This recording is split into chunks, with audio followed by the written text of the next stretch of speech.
অনির্বাণ, ধৃত ফারুক মল্লিকের কাছে যে ডাবল ব্যারেল বন্দুক মিলেছে তা কি বিবাদী বাগের দোকানের, তা এসটিএফ যেমন খতিয়ে দেখছে, তেমনি যে হাজী রশিদ মোল্লার থেকে অস্ত্র কিনেছিল ফারুক তার ভূমিকাও কিন্তু খতিয়ে দেখা হচ্ছে। কি জানতে পারছো?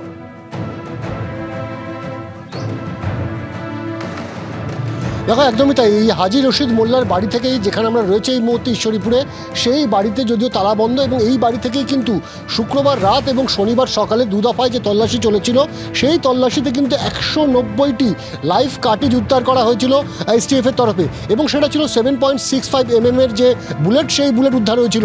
এর পাশাপাশি একটি ডাবল ব্যারেল গান উদ্ধার হয়েছে এবং 12 বোরের যে 9টি কার্তুজ, সেটাও কিন্তু উদ্ধার করা হয়েছে।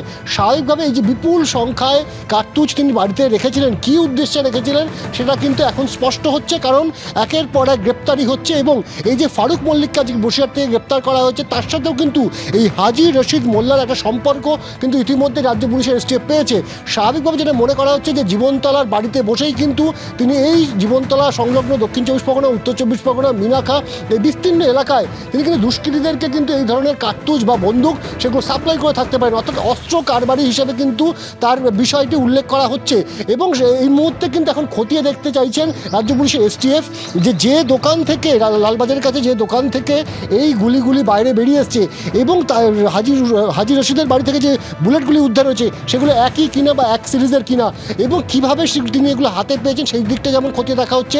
এবং সবচেয়ে বেশি চিন্তার যে এই যে গুলি, যেভাবে হাজী রশিদের বাড়িতে 190 রাউন্ড গুলি উদ্ধার হয়েছে, সেই গুলি আর কোথাও এইরকমভাবে স্টক হয়ে নেই। তো স্বাভাবিকভাবে এইটাই কিন্তু এখন সবচেয়ে বড় চ্যালেঞ্জ, যে এই যে গুলি যেভাবে উদ্ধার করা হচ্ছে তার বিস্তৃত কতটা, তার জাল কতটা ছড়িয়ে পড়েছে এবং কার কার হাতে গিয়ে পৌঁছেছে, এখন সেটাই কিন্তু খোঁজ চালাচ্ছে রাজ্য পুলিশের এসটিএফ। সুকন্যা।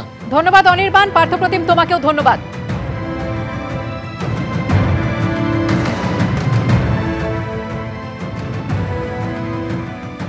কার্তুজ কাণ্ডে স্ক্যানারে বিবাদী বাগের অস্ত্রের দোকান, জীবনতলায় 190 রাউন্ড গুলি উদ্ধারের পরই বিবাদী বাগে দোকান সিল। বন্দুকের দোকানের রেজিস্টারে প্রচুর গরমিল মিলেছে, এমনটাই এসটিএফ সূত্রে খবর। কার্তুজের স্টকের সঙ্গে মিলছে না রেজিস্টার। বৈধ বন্দুকের দোকান থেকে দুষ্কৃতীদের হাতে পৌঁছে যেত কার্তুজ। বন্দুকের দোকানের কর্মী সহ গ্রেফতার করা হয়েছে 5 জনকে। গতকাল অর্ডিন্যান্স ফ্যাক্টরিতে তৈরি 190 রাউন্ড কার্তুজ উদ্ধার হয়, আর তারপরে বিবাদী বাগের এই অস্ত্রের দোকান সিল করে দেওয়া হয়েছে।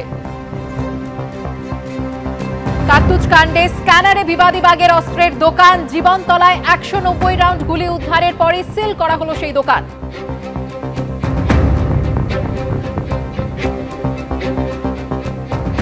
$190 রাউন্ড কার্তুজ উদ্ধারের ঘটনায় বিবাদী বাগের দোকান সিল করে এসটিএফ এর গোয়েন্দারা।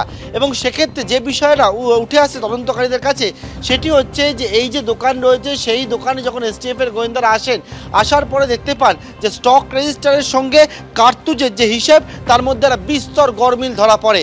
এবং যেমনটা জানা যাচ্ছে, কত পরিমাণে কার্তুজ আসছে, কত পরিমাণে কার্তুজ বিক্রি হচ্ছে, কার কার কাছে সেই কার্তুজ যাচ্ছে, সেই সবটা কিন্তু হিসেব করে লিখে রাখার কথা ছিল। কিন্তু বেশ কয়েক বছরের স্টক রেজিস্টার যখন মিলিয়ে দেখেন তদন্তকারীরা, সেক্ষেত্রে দেখতে পারেন সেক্ষেত্রে কিন্তু একটা বিস্তর গরমিল ধরা পড়েছে।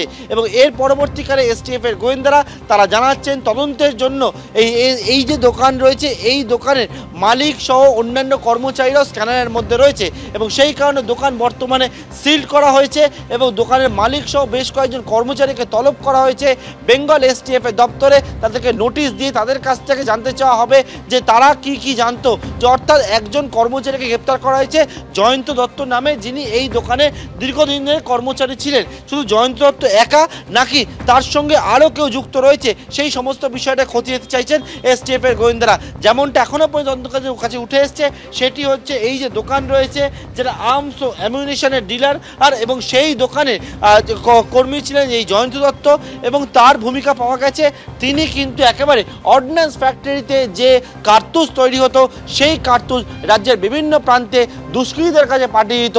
অর্থাৎ দুষ্কৃতীরা বিভিন্ন জায়গা থেকে আর্মস নিয়ে আসলো, কার্তুজ কিন্তু ব্যবহার করতো, সেটা হচ্ছে অর্ডিন্যান্স ফ্যাক্টরিতে তৈরি হওয়া কার্তুজ। এবং সেই ক্ষেত্রে এই 190 রাউন্ড কার্তুজ শুধু নয়, যেমনটা জানা যাচ্ছে এই তদন্তে নেবে আরও বেশ কিছু কার্তুজ কিন্তু দুষ্কৃতীদের কাছে চলে গিয়েছে।